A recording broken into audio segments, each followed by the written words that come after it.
গত সরকার পতনের পরে আমরা দেখলাম যে 1 কোটি উপকারভোগীদের মধ্যে প্রায় 59 লাখই প্রশ্নবিদ্ধ ছিল, ভুয়া ছিল। পণ্যের পরিমাণ আমরা বেশ অনেকখানি তাৎপর্যপূর্ণভাবে বাড়িয়েছি। গত রমজানে আমাদের এই ভর্তুকি মূল্যে খাদ্য সামগ্রী মানুষের কাছে পৌঁছে দেওয়ার পরিমাণ ছিল, যাদের কাছে আমরা পৌঁছে দিয়েছি প্রায় 22,08,000 জন। এইবার আমরা 28,80,000 জনের কাছে এই সামগ্রী পৌঁছানোর ব্যবস্থা করব। এইবার আমরা দিতে যাচ্ছি প্রায় 14,000 টনের মতো। তার মানে প্রায় 40% মতো এবার গত কুরবানির ঈদের তুলনায় বর্ধিত হবে।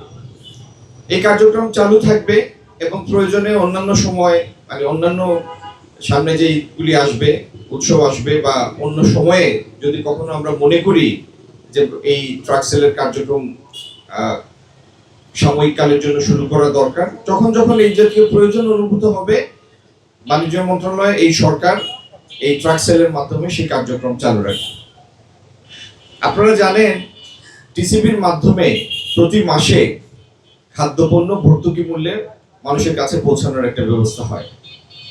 গত সরকার পতনের পরে আমরা দেখলাম যে 1 কোটি উপকারভোগীদের মধ্যে প্রায় 59 লাখই প্রশ্নবিদ্ধ ছিল, ভুয়া ছিল। 1 কোটির মধ্যে 59 লাখ। যাই হোক, সেই প্রক্রিয়া পার হয়ে নতুনভাবে একটি প্রশ্নহীন পদ্ধতিতে উপকারভোগীদের নির্বাচন করার মাধ্যমে আজকে পর্যন্ত আমরা সেই সংখ্যা 80 লাখে এনে পৌঁছেছি। আরো 20 লাখকে সেই তালিকার মধ্যে অন্তর্ভুক্ত করা হবে। আমার পাশে মঞ্চে উপস্থিত আছেন টিসিবির চেয়ারম্যান, এই বিষয়ে নিরবিচ্ছিন্নভাবে তারা কার্যক্রম পরিচালনা করছেন। একইভাবে টিসিবির ডিলারশিপ যাতে একটি প্রশ্নহীন প্রক্রিয়ার মাধ্যমে, স্বচ্ছ প্রক্রিয়ার মাধ্যমে নির্বাচিত হতে পারে, সে ব্যাপারেও আমরা নীতিমালা প্রণয়ন করছি এবং এটির কাজও অতি শীঘ্রই শুরু হবে।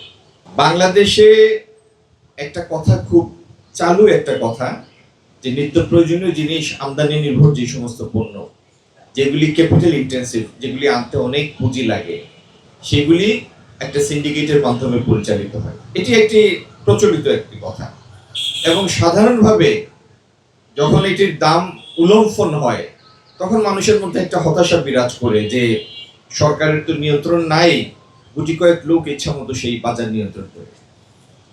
এইরকম হতাশাজনক একটা অনুভূতি বাংলাদেশের মতো বিশাল জনসংখ্যার একটা দেশে এটি কাম্য নয়। এবং এই অনুভূতিটাকে বিদায় দেওয়ার জন্য, যাতে এরকম মার্কেটকে ম্যানিপুলেট করতে না পারে, সেজন্য আমরা অত্যন্ত পরিকল্পিতভাবে এগোচ্ছি। যে সমস্ত পদক্ষেপ আগামী দিনে নিয়ে বাজারের উপর সরকারের একটা কার্যকর নিয়ন্ত্রণ থাকবে এবং বাজার অবজেক্টিভলি ম্যানিপুলেশন ফ্রি থাকবে, তার জন্য আমরা কতিপয় পন্থা নিচ্ছি। তার মধ্যে একটি হচ্ছে সিলেক্ট কিছু পণ্যের জন্য, নির্বাচিত কিছু পণ্যের জন্য আমরা একটা স্ট্র্যাটেজিক রিজার্ভ তৈরি করব রাষ্ট্রের। দ্বিতীয় হলো এই যে সাপ্লাই চেইন, একেবারে আমদানি পর্যায় থেকে শুরু করে রিটেইল সেল পর্যন্ত এই পুরো সাপ্লাই চেইনটিকে আমরা একটা এআই মডেলের মধ্যে নিয়ে আসবো, যাতে সরকার পুরো ব্যবস্থাটি নিবিড়ভাবে পর্যবেক্ষণ করার সুযোগ থাকে সরকারের কাছে। আর তৃতীয়ত, এই ব্যবসার মধ্যে, এই ব্যবসা তো, এটা তো সত্যি এটা একটা ক্যাপিটাল ইন্টেন্সিভ ইম্পোর্ট, কারণ এক জাহাজ ডাল আনতে কয়েকশো কোটি টাকা লাগে, এক জাহাজ চিনি আনতে বহু টাকা লাগে। সবার পক্ষে সেটি এই জাতীয় ব্যবসায় যাওয়াও সম্ভব না। আর সব সক্ষম ব্যবসায়ী যে একই ব্যবসায় চলে আসবেন, এটাও স্বাভাবিক না। কিন্তু আগামী দিনে তারপরেও যেন এটার মধ্যে পার্টিসিপেশন বাড়ে, সেজন্য টিসিবির সক্রিয়তার মধ্যে আমরা এরকম একটি পার্টনারশিপ মডেল আনা যায় কিনা সেটিরও পরীক্ষা নিরীক্ষা করছি। মোট কথা হলো, আমার গণমাধ্যমের ভাই বোনদের মাধ্যমে যেটি জাতির কাছে পৌঁছাতে চাই, যে এই সরকার একটা স্বচ্ছ প্রক্রিয়ার মাধ্যমে বাজার ব্যবস্থার উপরে